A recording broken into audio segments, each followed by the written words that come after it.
Welcome to THA Talks, for free thought and open minds.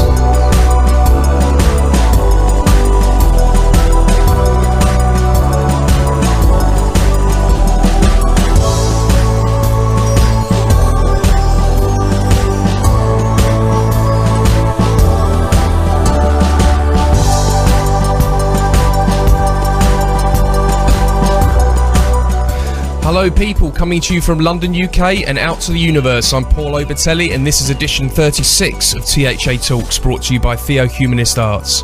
Here at THA Talks we bring you weekly shows and all the best interviews we can get our sticky mitts on. Just go to www.thatalks.com to listen to or to download all our free content. Our talks include news, conspiracies, spirituality, the occult, science, history, art, philosophy, religion and much more. If you'd like to get hold of us and send us any of your thoughts or ideas for the show, maybe a request for potential guests, you can do so by emailing info@thatalks.com. If you like what we're doing here, you can subscribe using our RSS feed or through various podcast directories like iTunes or Stitcher. Visit our website for more details on that. Just like to give a big thanks to all our listeners for downloading the show again and for telling your friends about it. A big thanks to Brazil. Thanks to all the Brazilians for checking it out. We've just noticed we've got a high download percentage from Brazil, and of course thanks to everyone else as well, but it's interesting to see that a lot of Latinos over in Brazil that are digging the show, so thank you. Joining me here today is a surge from a dramaturge, David Parry. Good afternoon, Mr. Obertelli, how are you? Yep, all good, looking forward to the show as usual, and yourself? Well, I know one thing, young man, you can take that look off your face. I've seen through your smile. You would love to be right. I bet you didn't sleep good last night. Bugger, I can't remember the rest of the song. Elaine Page was killing me. Oh, well, don't worry about it. You'll get it right next time, I'm sure. It's all about being right and wrong and maybe perceiving things that others don't understand, you see. Well, I'm just focused on this interview today because it's a really interesting one because today's guest is actually going to be speaking about things that are very outside of the box, where he's actually got a very inside of the box job. So that's always intriguing. Today we'll be speaking with Simon Parkes, who's an elected Labour councillor. And Simon claims to have had alien contact from childhood to the present. He also claims his mother and grandfather both being involved in British secret intelligence and UFO and ET cover-ups. So how mouth-watering this is, David. Perceptions and perceptions. I am very sympathetic to some of the claims of the UFO community. Having seen one myself at one point, this puts a whole new dimension on it. Let's hear what he's got to say, Paul. I'm not too sure if it's a new dimension. I mean, alien, these abduction experiences and such like that. It's a very, very broad spectrum, but there's a lot of different flavours within it. So, as they say, they only need one of the incidences to be true, and we have ourselves a case with that, which makes it very intriguing. Oh, I've no doubt of that, but he's making some quite startling claims. Oh, absolutely. Including having children in other worlds. I mean, that's not what most of the UFO people are talking about. Well, should we get to it? The UK's first ever annual Paracon, November the 22nd and 23rd. This is guaranteed to excite all levels within the paranormal community.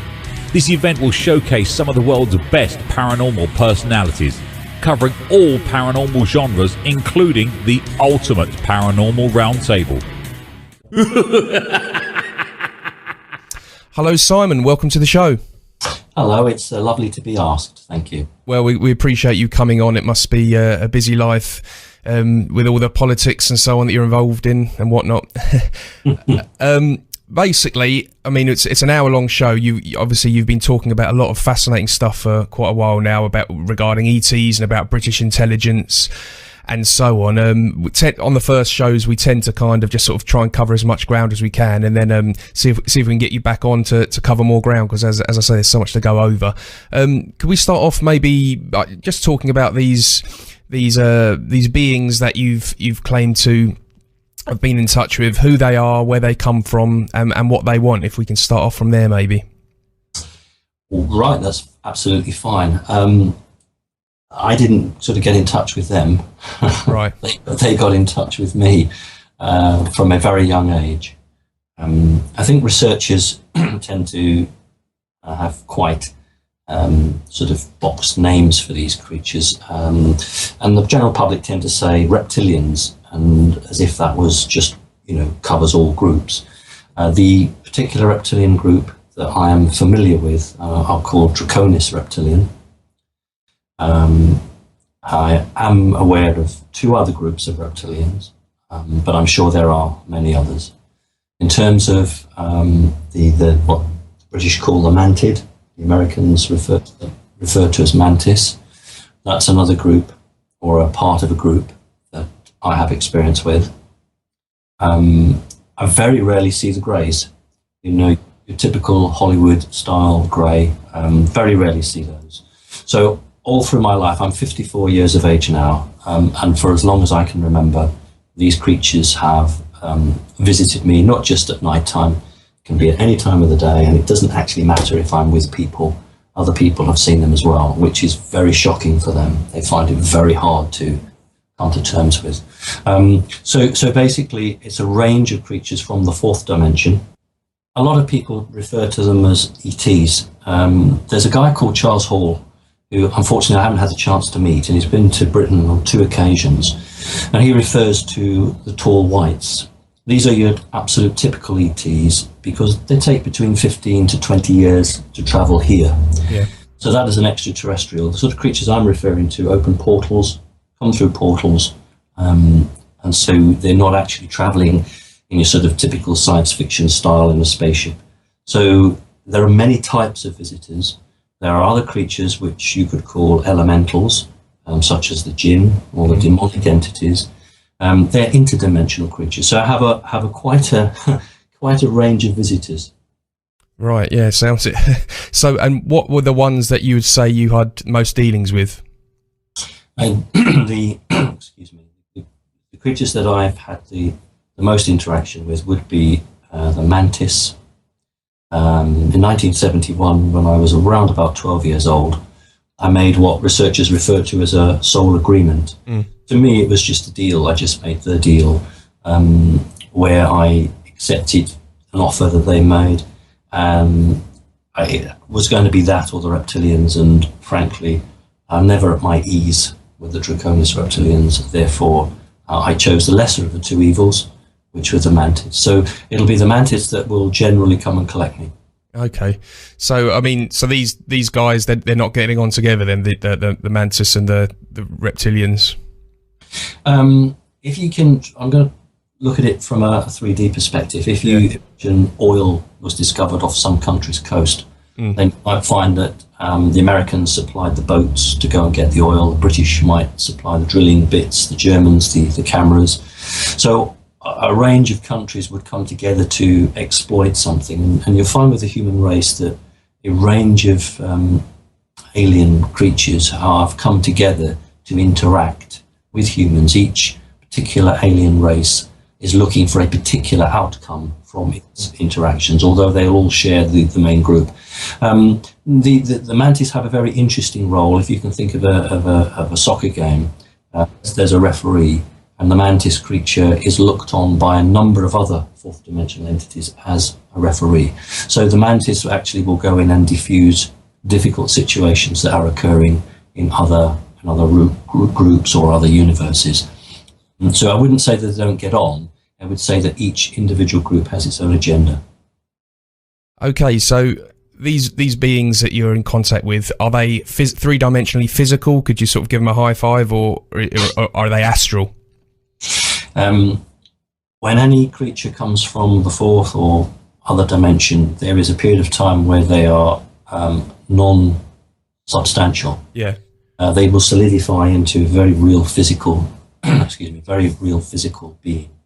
However, they can stay sort of interphased between the 3rd and the 4th dimension, in which case they would see an outline. Sometimes you'd see bright colours. Occasionally you'll see them as sort of smoke, although that might be a jinn. It depends if they are intending to spend a period of time. If they're going to interact with you, then generally they will come into the physical form, unless they're intending to take you out of your body from an astral or an etheric take, in which case they don't need to come into the physical form. They will arrive in an energetic form, take you in an energetic form, and then off you go. So it's horses for courses. It's whatever their agenda is at the time, whatever amount of time they have, because they are always attempting to evade the Earth government, sometimes attempting to evade other alien races. So it's like project management. If you can imagine a group of humans building a bridge across a river, well, this is many times more complex. You're going to come to another planet. You're going to interact with the creatures on that planet. You do not want to be detected. You don't want to be overheard. You have to get in, do what you need to do, and get out. And these guys have been doing this for thousands of years. And as human technology increases, so their task gets harder and harder. There will come a point when they will always be detected. Reach that point just yet, but we're not far off it. So what is it they want then? Why are they here? Which group do you refer to? Well, let's say the guys that you're the Mantis. The Mantis, they will always interact with humans on an individual level. Yeah. The reptilians tend to interact on a group level. So it will be the reptilians that will be working with the National Security Agency of America or the CIA. Every group has something different. With the Mantis group, it's more about bloodlines. So so the Illuminati on Earth are following a number of humans because of their bloodlines.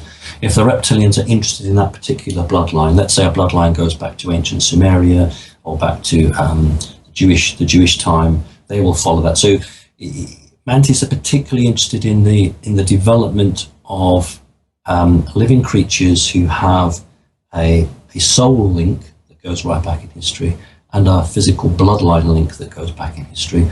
And sometimes what will happen is the Mantis will come in and they'll say, well, hands off this particular individual, we are managing this individual. And then they will have a sort of a turf war with others to decide which of that family, is going to be run by which particular group.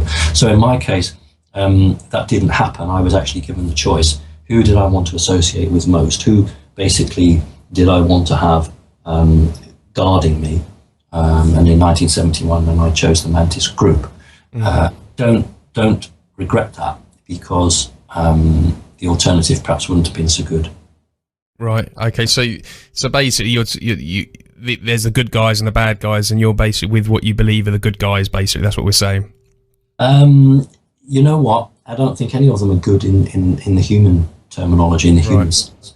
I think that it's very hard for Earth humans to try and put their values of what is good, what is evil, on a completely different species.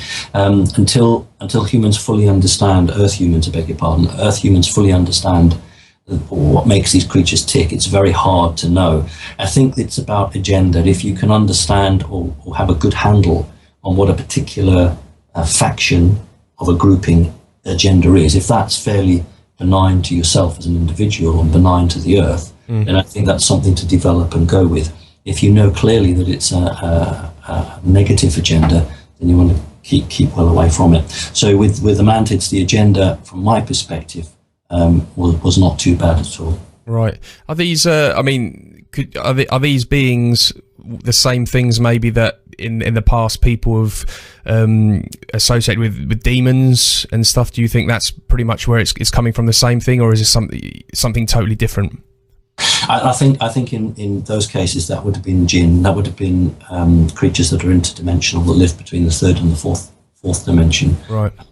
I would think that many cases where people refer to demons, then they are actually encountering jinn. These creatures, if you went back to the Middle Ages and a mantis creature or a reptilian creature walked into the market square, yes, I'm sure everybody would throw their hands up and shriek and think it was a demon. But I think in history, if you look back, certainly from the Renaissance period onwards, people's descriptions of demons are far more relevant to the bearing of a jinn than are to a reptilian or anything else. I think it was in one of the Egyptian pyramids. It might have been a Mayan tomb somewhere. I think it was the Egyptian, but it actually had a depiction and a bit of a description of a ritual they'd done, that they actually raised this reptilian type being. They even know the date and say at this date, at this time, this such and such a reptilian was raised, and so on. Do you, I mean, I don't know if you've heard about that before, but when you hear that, does that sort of strike you as maybe one of the reptilian beings? I think any culture that relies on sacrifice as its driving force will ultimately have a draconis reptilian background. It'll be their teaching and their learning. The reptilians are totally driven by ritual and ceremony. And if you look at the Mayan, the Aztec religion, remember these are they're not old, they're 17th, 16th, 15th century, so we're not talking, thousands of years ago. These civilizations relied on slavery, as did the ancient Roman Empire, but these ones relied on slavery and sacrifice. Now, as soon as you bring sacrifice in, you're talking about reptilians. A lot of these Mayan Aztec pyramids at one time were energy nodes, portals, where reptilians could come through from the fourth dimension and stay for a period of time. So it doesn't surprise me in the slightest. Okay. Well, moving the subject slightly, there are people out there, one person in particular running a group called the Disclosure Project, fronted by Dr. Stephen Greer. I'm sure you've heard about their work before in this field. What are your views on what they're doing? Do you think it's genuine, or do you think it's maybe a distraction? Does it cover the kind of stuff you're experiencing?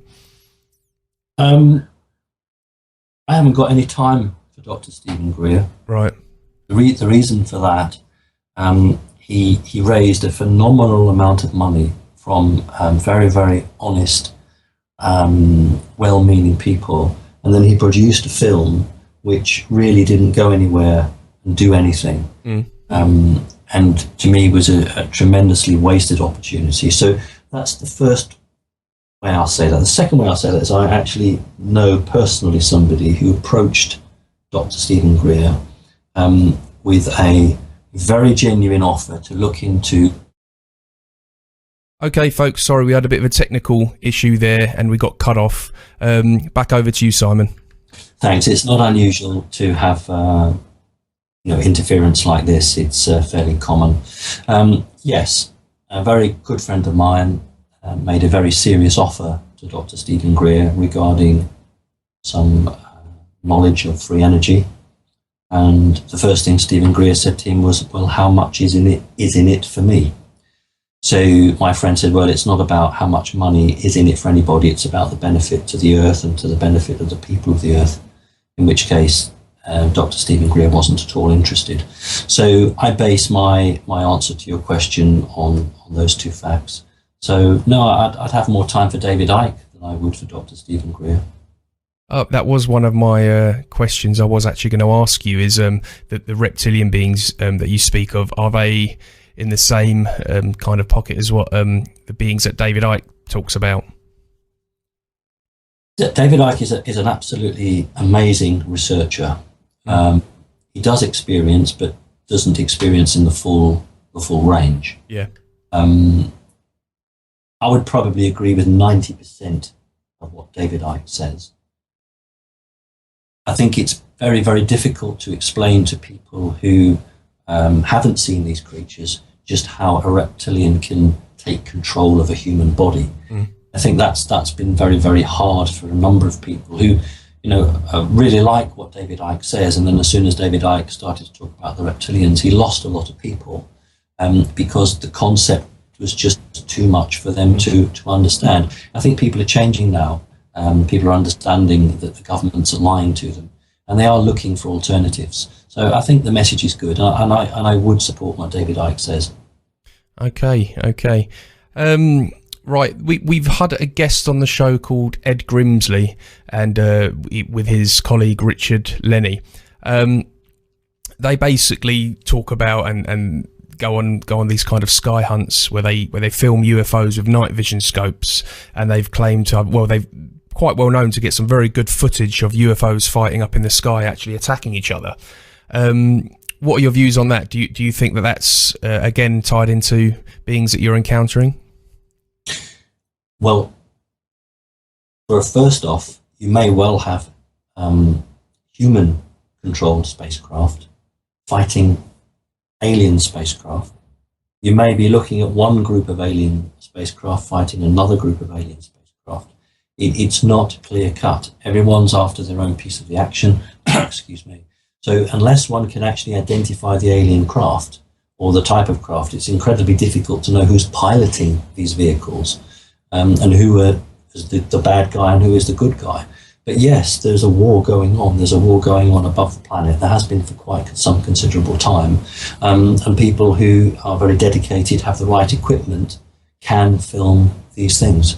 The main media could easily film it because they've millions of pounds and the best cameras in the world, but they won't film it because they've been told not to film that. And it relies on these volunteers, these dedicated individuals who go out night after night in sometimes the most cold and atrocious conditions to try and bring evidence and proof to the people. So, all power to them. They're doing a great job. Okay, then. Well, I'm going to turn to my colleague David for a moment to get some of his views on all this. David, what are you making of all this? Well, I mean, it's very, very interesting material, isn't it? I'm having more troubles than usual knowing where to begin with this one. Simon will be relieved to hear I'm going to avoid the obvious gags, like whether they vote New Labour or Conservative. Also, I suppose I'm going to avoid the obvious comment about, are you seeking higher office in the Labour Party? I'm something of a die-hard Jungian.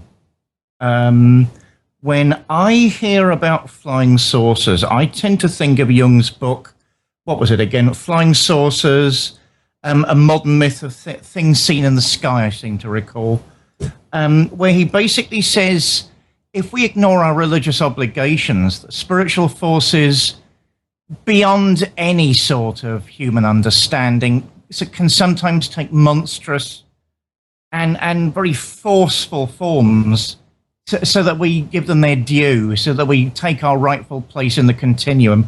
So, I mean, I'm hearing about reptilians or dragons. I'm hearing about Islamic jinn. I wonder what you think about that, Simon. Are these masks for forces that none of us can ever really understand? Is it something of a total mystery that we're engaged in? I don't think it's a total mystery. I think that there are so many thousands of people all over the earth in different countries who speak different languages, who report very similar spacecraft, very similar creatures. And you've either got one or two groups who are play acting, going to people and trying to impress them with a vision so that they go out and say, well, I've seen this, I've seen that. Or we genuinely do have a situation where the Earth is being visited by a whole range of creatures and have been for many thousands of years. So I think it's about looking at the evidence, talking to people who are obviously not crackpots, and people who have given some good descriptions of what they've seen. I'm sure that we could look at people like Jung and Freud. I wonder if Jung and Freud ever saw a flying saucer themselves. Well, that's a very good point. I mean, let's take that sort of comment forward.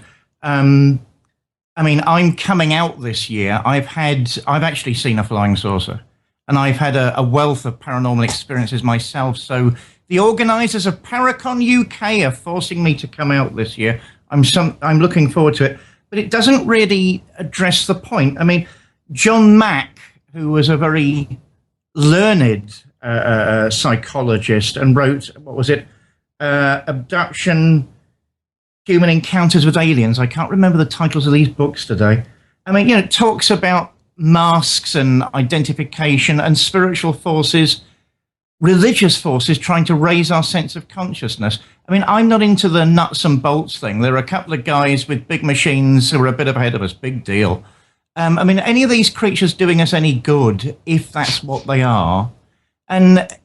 Or again, are they simply something else in disguise? I would find it very easy, bearing in mind the human sort of limited apparatus we've got intellectually as well to judge these things. that we just have missed the point largely. That's not saying anyone is not experiencing these things. I believe they're real, as Dr. Mack did. But, just because we believe they're real doesn't really answer the question. What do you think of that, Simon? Well, first of all, I think Dr. Mack was a wonderful human being. And I think that he's very brave. When you are in a 3D profession, such as medicine or science of any sort, and you hold a label of doctor or professor, as soon as you then break ranks and give your views, then the whole of the system comes down to crush you. So, he was tragically struck down, wasn't he, by supposedly a drunk driver while he crossed the road. I think that in some cases, jinn will come to people as an angel. If someone's a very religious person and you want to get this person to be on side, then you'll come and you'll pretend to be an angel. You could be a devil, you could be a demon. I would say that I'm not an abductee or a contactee, I'm an experiencer. And the reason I'm very, very particular about that is on some of the experiences I've had, an alien will literally enter the room. We won't go anywhere, it will just enter my mind. And then it will give me an experience. Now, I know for a fact from talking to other genuine experiencers that these creatures have entered their mind and they perceive a completely different being from the being that entered their room. So by going into that person's mind, those creatures have the ability to make you think you've seen a tiger, or you've seen a beautiful woman, or you've seen Jesus, or something like that. So we're not talking simply about someone who's knocking on the door and saying, I've come to sell you double glazing, do you want it, yes or no? We're actually talking about creatures with a very, very complex agenda, who have incredible abilities in their mind, enhanced by electronic devices, to really give the human race the runaround. The final point was, is it for good or ill? I certainly am of the opinion that the majority of the reptilian races are not positive for Earth. Not all of them, but the majority are not positive for Earth. There are a number of 5th, 6th, 7th, 8th dimension beings who now have sat on the fence for long enough and are now actually becoming involved to redress the balance of the playing field. In terms of the mantis are playing their own game. I would say that there are a number of alien beings in the 4th dimension who wish to keep Earth and its human population the status quo, just to keep it the way it is, whereas I and many others want this human race to evolve and to get on and do what it needs to do. Simon, don't get me wrong, I think you're a very, very brave man. I mean, you're someone in public life coming out and saying all these things. I think it's laudable on every level, and that was extremely interesting. I'll tell you where my source of concern is coming from. You said you made an agreement, a deal with these entities, with these forces, with these powers. Excuse me, I'm choking this afternoon as well. Perhaps we're all under psychic attack. What a thought. So I'm hearing about dragons. I'm hearing about demonic pacts. I'm hearing something very traditional, using modern clothes, wearing modern clothes. I'm not hearing anything particularly outrageous or strange or futuristic. I hear the storylines of thousands of years being replayed in a modern form. I got very unsettled when you talked about the deal that you made. And I just wonder if you could explain that a bit more. And would you say that you're at least sympathetic to the idea that these storylines are very old and just in modern dress at the moment? Well, I'm sorry that I unsettled you. I really wouldn't want to unsettle anybody. But sometimes the truth is unsettling. The deal that I made, and I'll give it to you word for word, was this. Would you like to be like us? To have knowledge and understanding, to see the future, to know the past, to have power and authority? And I said yes. And then the creatures who had had his hand on my shoulder went down, took my hand and said, then come with me. So that was the deal I made. I mean, that sounds to me like a very traditional bargain with some evil force. What do you think of that? Well, I'm not dead, and I've not been hurt or tortured. and none of the people that I've been with have been hurt or tortured. And I think that it's not an evil force. I think it's a force that's used to been exerting a lot of authority. It's a very proud race, the Mantid race. They've been around a very long time. And I think that they offered me a deal to play a greater part in the time that is nearly on us. So no, I don't think evil. That's why I didn't go with the Draconis Reptilian group, because then I would have been into satanic ritual. I would have been into murder, all the other things that the Satanists do. So no, I'm not down that road. Simon, it's very, very interesting and a lot of food for thought.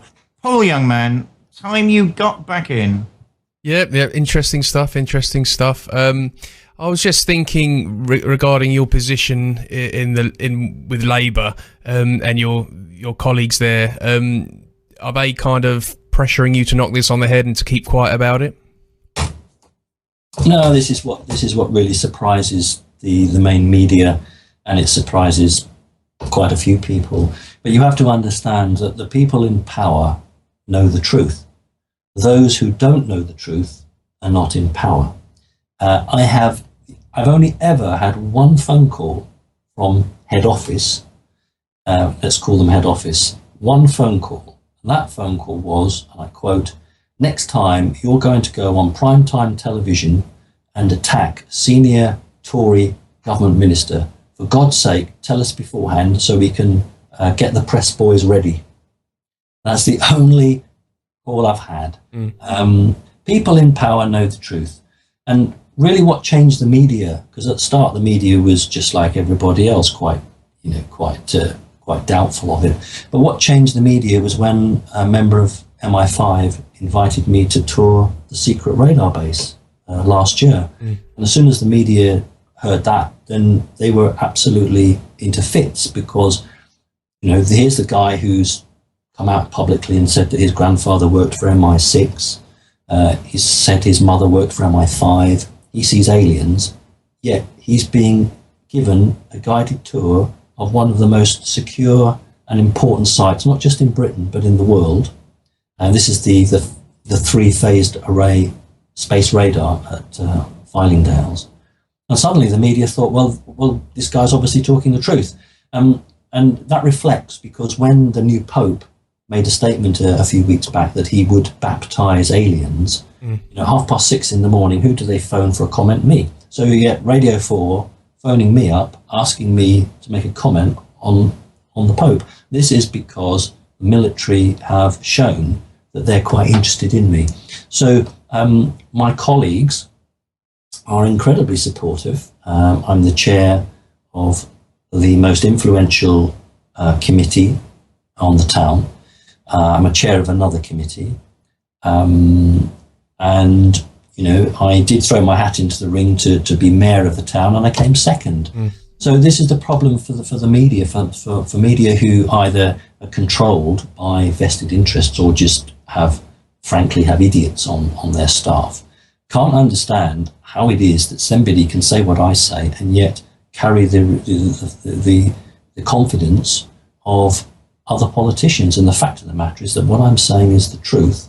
And if these people were to get off their backsides and actually to go and do some research themselves, they'd find out that it was the truth. But the truth is very scary for some people. Yeah. And has anyone ever tried to, silence you, so to speak? The only time I ever had something was when a breakaway group of Freemasons attempted to run me off the road, and that's the only serious attempt that's ever been made. All right, so you're in the be careful of the Freemasons camp, then, are you? What I would say is that the vast majority of Freemasons are fantastic, hardworking, loyal, community-minded people. I know many Freemasons who give their time up and their money up for no reward to do some wonderful things in the community. So I'm not knocking the Freemasons. I'm knocking probably the top 5%. Okay. Who are in incredible positions of power, and basically have just lost the plot, and they're out for what they can get. Yeah. Okay, there's one other issue I wanted to touch on. It is quite a sensitive subject at the moment, so if you didn't want to say anything, I'd fully understand. But it's regarding the scandal at the moment in the government with this sex abuse scandal, with that dossier that was covered up. Do you feel that any of what you're talking about, alien-wise and ritual-wise, like the reptilians and so on, do you think they're involved in that kind of scandal? We haven't spoken about the Illuminati really. This is the angle that I would particularly go down. You have to understand people like Jimmy Savile, incredibly highly placed within the top ranking echelons, are full Satanists. And if you are a practicing Satanist, you will abuse children. It's part of the ritual. It's what you do if you believe in that. I mean, it's on record that Jimmy Savile chanted in Latin while he abused children. Yes, absolutely. The problem is that so many of these people are still in incredibly high positions of office that you won't get the truth out until there's such a groundswell of public opinion that demands truth. And the only country that's done that in a peaceful way is Iceland. And that was never reported properly, where Icelandic people actually walked into their parliament, physically manhandled their members of parliament and threw them out on the street. That's never really been reported. And of course it's not reported because they don't want that happening in Britain or America. So that's true democracy. And what we have at the moment is a group of people who are so used to abusing themselves with power, so used to never being challenged, never being asked a question. They've just done what they jolly well liked.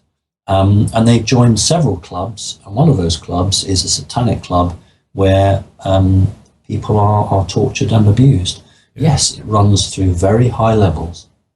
Yeah, of course. The only thing that worries me with that as well is you do get a witch hunt. It's like what you said, that the majority of Freemasons, are decent people and stuff, but there's a lot of people out there, they like to witch hunt. If they see that this is happening in a certain group, then all of a sudden anyone that's involved in paganism or a religion they don't trust, there's the risk of people being burnt at the stake that shouldn't be, if you know what I mean.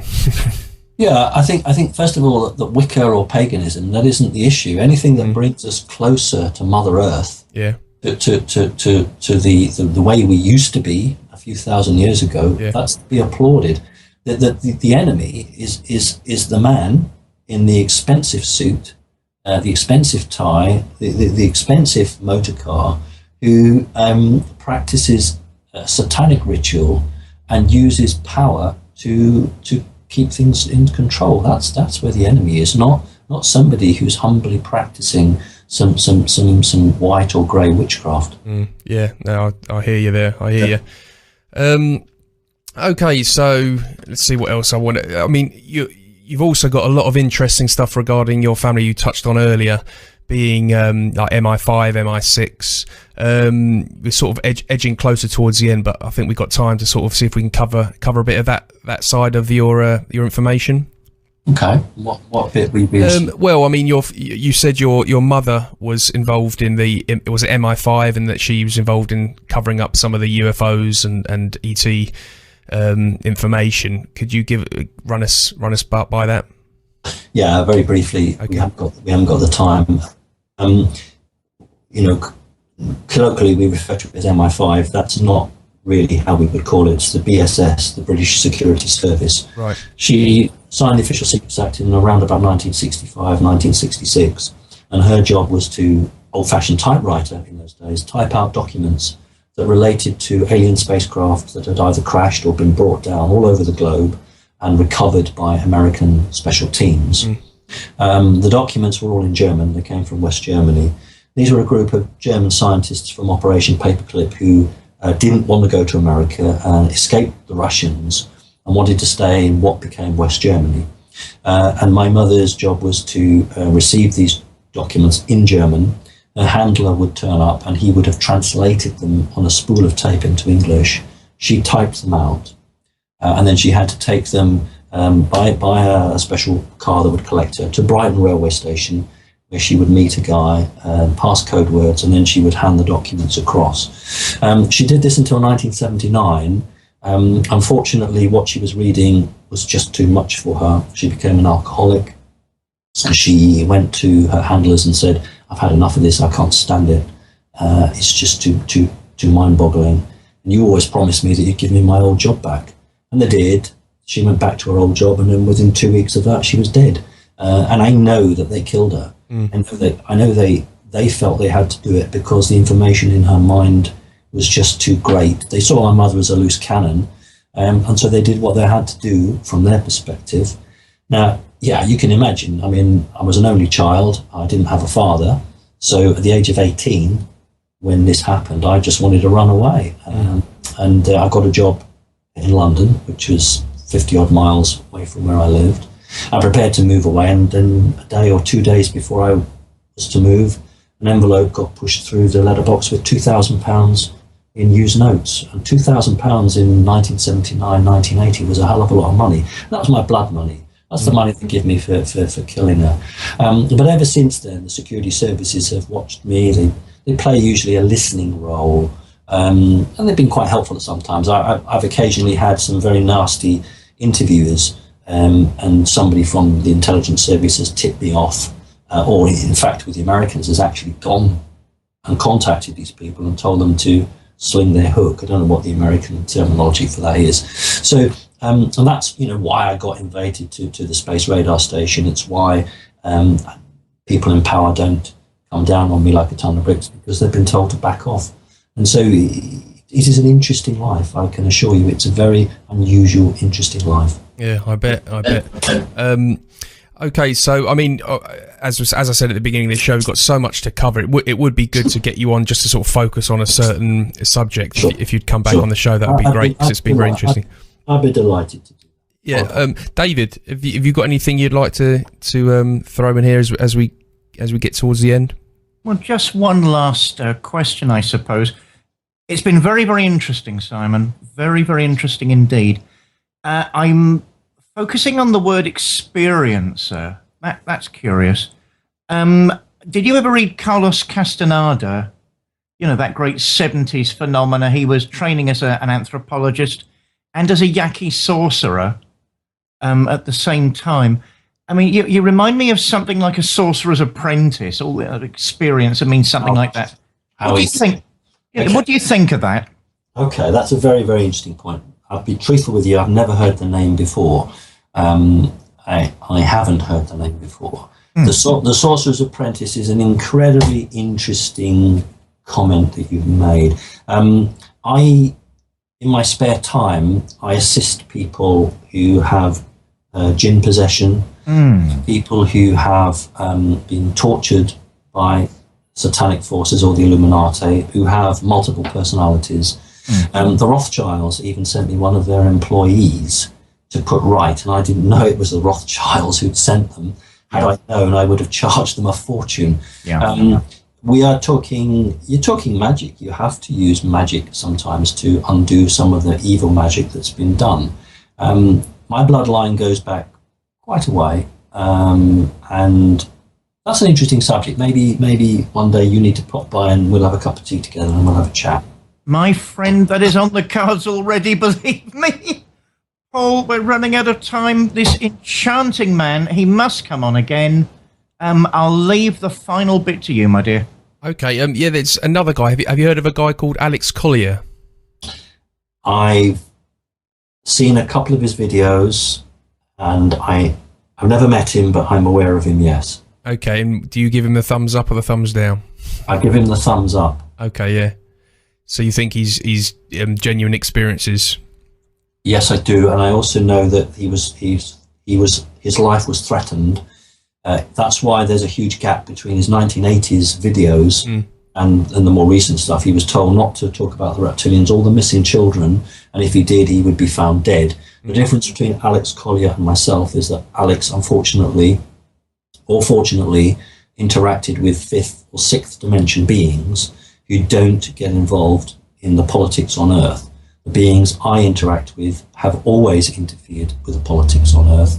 And so if anybody tried to do anything too serious to me, then these creatures would very, very soon make their presence known. And that's why Alex didn't have higher protection.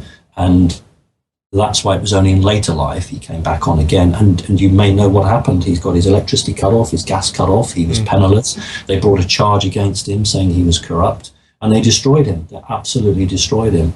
I'm not going to go down that road because there are agencies, individuals, whatever you want to call them, who wouldn't let that occur.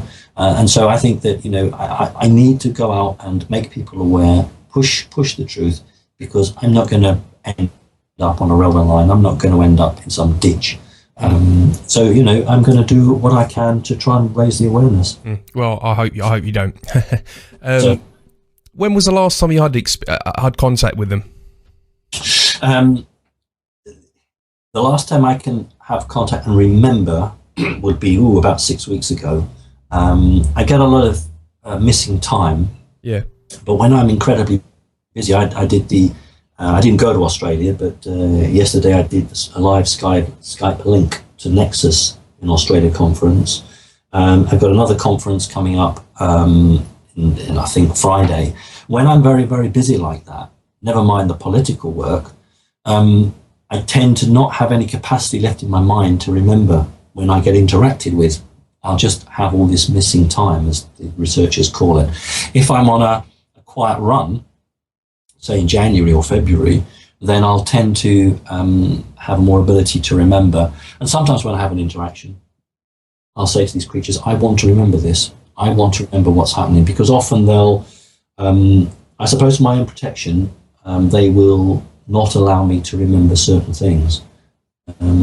Because there are many agencies on Earth who don't have the good will of the human population to heart.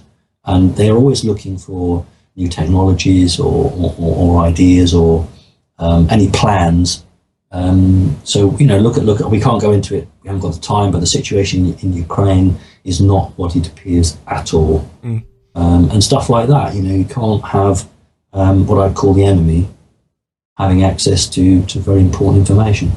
So what do you think this is all going to come to? Can you foresee a time in the near future where we're all going to be a bit more familiar with these beings, or are they going to leave, or how do you see this panning out?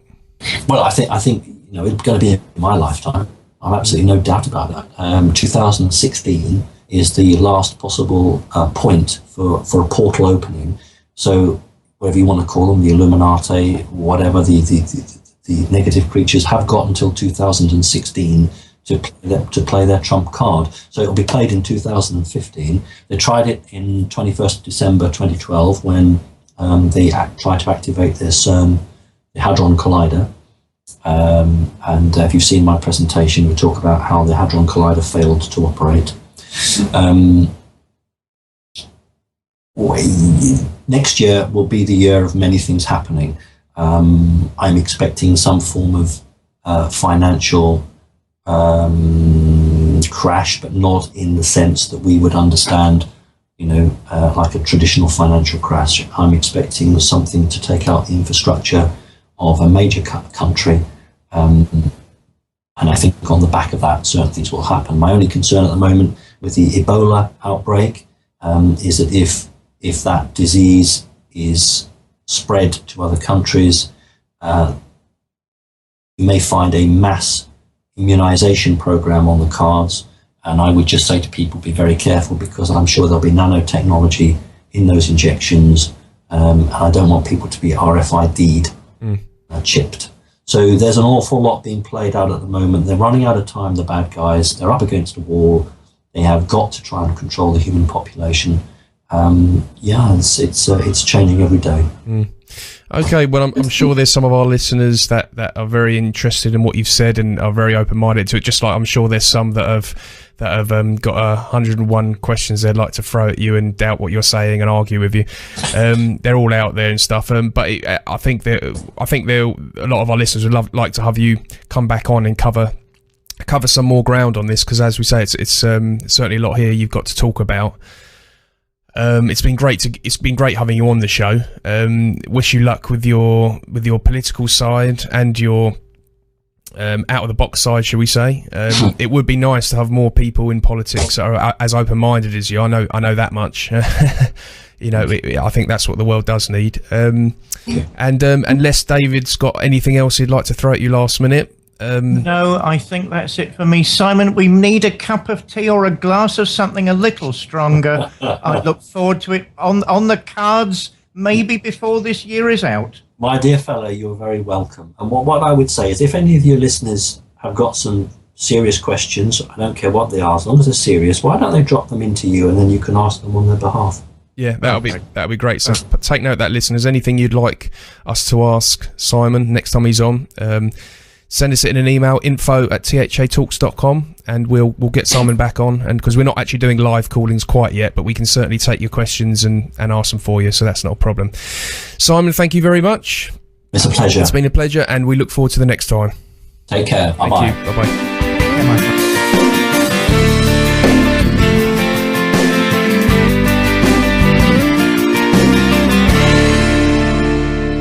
Simon Parks, we need another hour. We need at least another hour. I mean, I'd like to remind our listeners that all of our guests have their own views. We don't endorse, support, or criticise what they say. We have our own views on the talks. They are on our podcast because they're interesting and lovely people, and we want them to say their piece. What do you say, Paul? Yeah, I think you're touching on some of the claims then of that we don't want to get ourselves into trouble there, but it's obviously we're here to let people speak their minds and for our listeners to make their minds up and stuff. But regarding what Simon was saying about his experiences, it's fascinating stuff, and it's not all plucked from thin air. This stuff has a lot of substance and stuff, so who knows? It's fascinating stuff. Oh, I've suddenly worked out what the Elaine Page link was. I mean, she was so wonderful in Cats. I think it was one of the media sources described Simon's encounter with a cat woman or a cat queen or something. It's all suddenly come into place. Oh, my God. Well, as usual, he was another interesting guest that we will be intending to get back on the show, because there's a number of things that we can just get him back on to focus on and to have a good old natter about that. I think the connection with him in live actual politics needs to be explored more. As lots of our listeners know, I mean, I'm doing all sorts of things at the House of Lords, left, right, and centre. I find politicians intriguing beasts. I don't mean that in a horrible way. It was a gag. I find them intriguing people. And anyone that shoulders a public life or public responsibility and who talks about things like this is really on a hiding to nothing. So it really gets my personal interest somewhat excited, and I want to hear what they've got to say more. Yeah, and it was interesting we got cut off then. That's another little conspiracy on our show then, because sorry for the Illuminati are at it again. Well, it was very strange. It's the first time it's happened on the show, and I'm sorry if the quality dropped a little bit when we came back on, because I had to run our guests through my laptop, which doesn't sound quite as good as through my main studio setup. So we had to do that to continue the interview. So just explaining then if you noticed a drop in quality. Coming up on the show, we've got Mark Marabello, PhD. He's going to talk about the Trek of Souls, ideas about the death journey from the Tibet to ancient Egypt and from Swedenborg to shamanism. We've also got Jonathan Zapp coming on, Raymond Tallis, Bart Sibrel and Marcus Allen, both going to talk about the moon landing, skepticism there and the hoax research and so on. And I think that's it for today, David, isn't it? I think that's more or less it, my dear. I know you're spooked by the fact that the CIA and MI5 are now listening to this podcast, but I think we'll survive. We always survive. Thank you for tuning in, folks, and we'll see you next time. Please tell your friends about the show. Subscribe for our RSS feeds if you're interested in hearing more of the stuff we're doing here. Check out our Facebook page and like it, and you'll get all the links and bits of information and news that we'll post up there. Likewise on our Google Plus and Twitter pages. I think that's about it for today. Thank you again. That's it. Chelsea. Bye-bye.